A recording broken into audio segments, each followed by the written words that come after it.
The Retell Lecture task in PTE tests both your listening and speaking skills. For this task, you have to listen to a lecture and take notes. Then after 10 seconds of preparation time, you have to summarize the lecture in 40 seconds. My name is Natasha, and in this video, we're going to look at how you can master Retell Lecture on test day. Let's start by learning the simple Retell Lecture technique and structure. Now, the technique for Retell Lecture is pretty simple. First, you listen to the recording and take notes. Then, you review your notes and organize your response. Finally, you speak and deliver your response. Now for Retell Lecture, I advise structuring your response like this. Start with, the lecturer or speaker was discussing, then he or she mentioned, next, he or she then talked about, after that, he or she discussed. Then to finish off, you could say, he or she concluded by saying, or he or she suggested that. So before we listen to a lecture and respond using this structure, remember to click the subscribe button for more PTE videos. Let's now listen to the lecture. Be sure to take notes while you listen. Let's go. And eventually we became interested in the structure of human social networks. Like, why do we have this structure at all? Why do humans make networks with these ornate reproducible patterns? So how does it work? Like, give me an example. So if you can imagine, you could think about this in terms of how you arrange workplaces. For example, you might employ 1,000 engineers, and you might find that if we organize the engineers in certain ways, they're inventive and cooperative.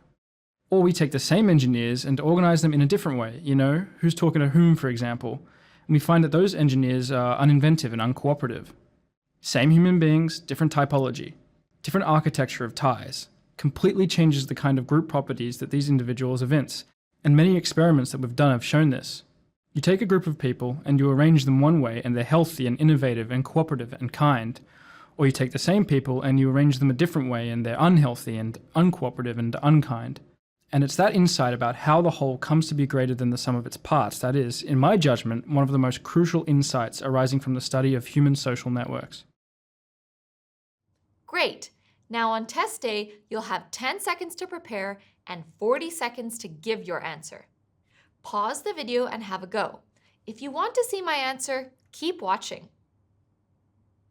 How'd you go? Let's take a look at my answer. The speaker was discussing human social networks. He discussed their structures and why they form and their patterns. He then talked about how networks function, and specifically he talked about how they operate in workplaces. He used the example of 1,000 engineers and talked about how, if you arrange them or group them in one way, they will act differently than if you group them another way. In fact, he mentioned that there could be distinct differences in their innovation and cooperativeness. Finally, he suggested that we have a lot to learn about human social networks.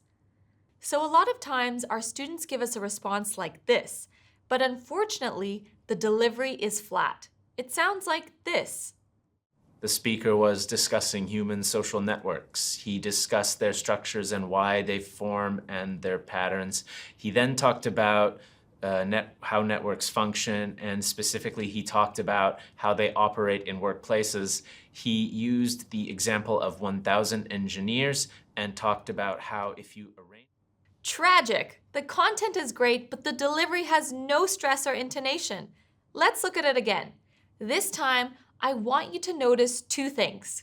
I'm going to stress transition words and adverbs, and I'm going to stress keywords at the end of some of the sentences. Pay attention to the difference. The speaker was discussing human social networks. He discussed their structures and why they form and their patterns.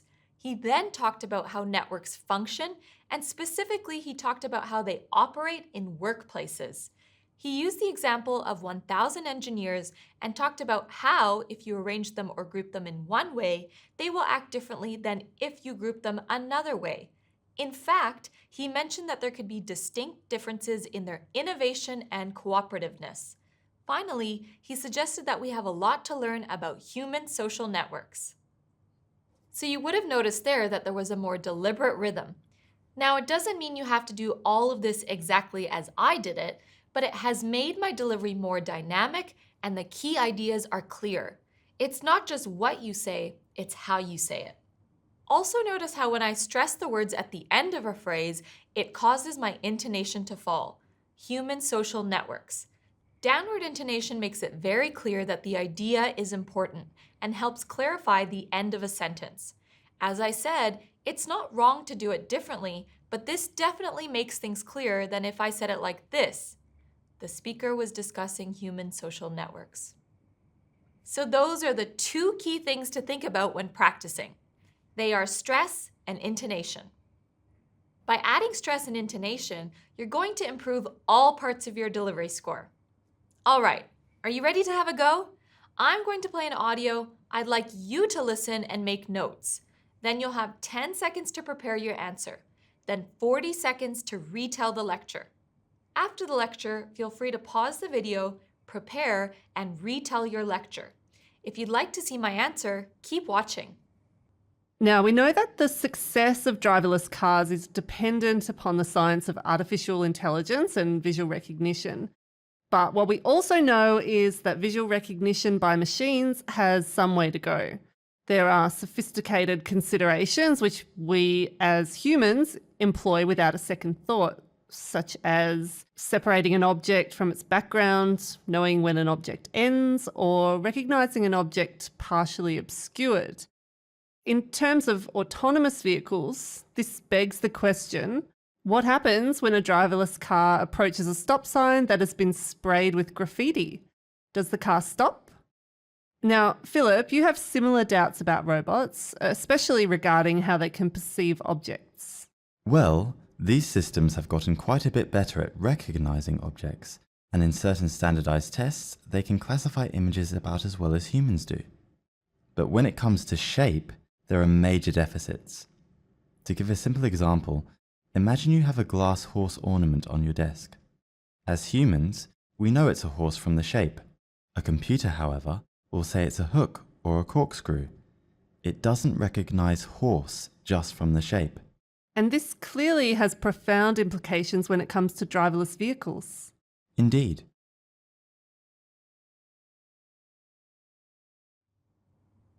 How did you go? Let me know by writing your answer in the comments below. Let's take a look at my answer. The speakers were discussing driverless cars. They mentioned the need for artificial intelligence and visual recognition in this new technology. They described how humans use sophisticated ways to recognize objects, and they talked about the problems machines have doing this. They then described the problems machines have in recognizing shapes, and finally concluded that computers cannot yet match humans in this area, which is a problem for the practicalities of driverless technology. So again, notice how I add stress to linking words and how I add stress and downward intonation at the end of the sentence. And I know what you're thinking. Great, now I know what to do on test day. And yes, you know, but you do need to practice. At E2, we have lots of practice questions and practice activities, and even practice tests that will be assessed by a real live examiner. Be sure to sign up for free at e2testprep.com and see what package is best for you. I hope this video has helped, and good luck on your upcoming test.